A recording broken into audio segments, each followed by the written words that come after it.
સમગ્ર રાજ્યમાં ગરમીનો પારો દિવસે ને દિવસે વધી રહ્યો છે ત્યારે શહેરમાં ચેપી રોગના દર્દીઓમાં પણ વધારો જોવા મળી રહ્યો છે।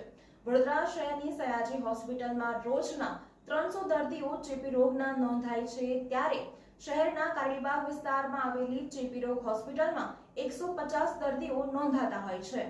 વડોદરા સહિત સમગ્ર રાજ્યમાં હાલ ગરમીનો પ્રકોપ જોવા મળી રહ્યો છે ત્યારે વડોદરા શહેરની સયાજી હોસ્પિટલમાં અને કારેલીબાગ ખાતે આવેલી ચેપી રોગ હોસ્પિટલમાં દર્દીઓનો ભારે ઘસારો જોવા મળી રહ્યો છે। આ સિઝનમાં ખાસ કરીને કમળો, ટાઇફોઇડ, ઝાડા ઉલટી, તાવ જેવા કેસોમાં સતત વધારો જોવા મળી રહ્યો છે। વહેલી સવારથી જ દર્દીઓની કતારો જોવા મળતી હોય છે। શહેરમાં ચેપી રોગની સંખ્યામાં સતત વધારો થઈ રહ્યો છે। વડોદરા શહેરની સયાજી હોસ્પિટલમાં મેડિસિન વિભાગમાં સરેરાશ 300 જેટલા રોજના દર્દીઓ આવતા હોય છે ત્યારે કારેલીબાગ ચેપી રોગ હોસ્પિટલમાં 150 કેસ રોજના જોવા મળી રહ્યા છે।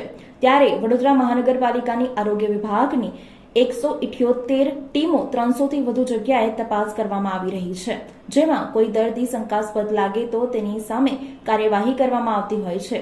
આ સ્થિતિમાં બહારનો ખોરાક ન લેવો જોઈએ। બહારના ખોરાકમાં પાણી ખરાબ હોવાથી આ સ્થિતિ ઉદ્ભવતી હોય છે। હાલમાં ઉનાળાની ગરમીને લઈને બહાર ફરવાનું ટાળવું જોઈએ। આવા રોગો સામે પ્રોપર ટ્રીટમેન્ટ અહીંથી જ લેવી પડે છે અને જો બહાર જવાનું થાય તો લીંબુ પાણી કે છાશ સાથે રાખવી જોઈએ। મે મહિનાથી શરૂ કરીને સપ્ટેમ્બર મહિના સુધી 100 થી વધુ ઓપીડી આવતી જ હોય છે અને બાદમાં ધીમે ધીમે દર્દીઓની સંખ્યામાં ઘટાડો થતો હોય છે।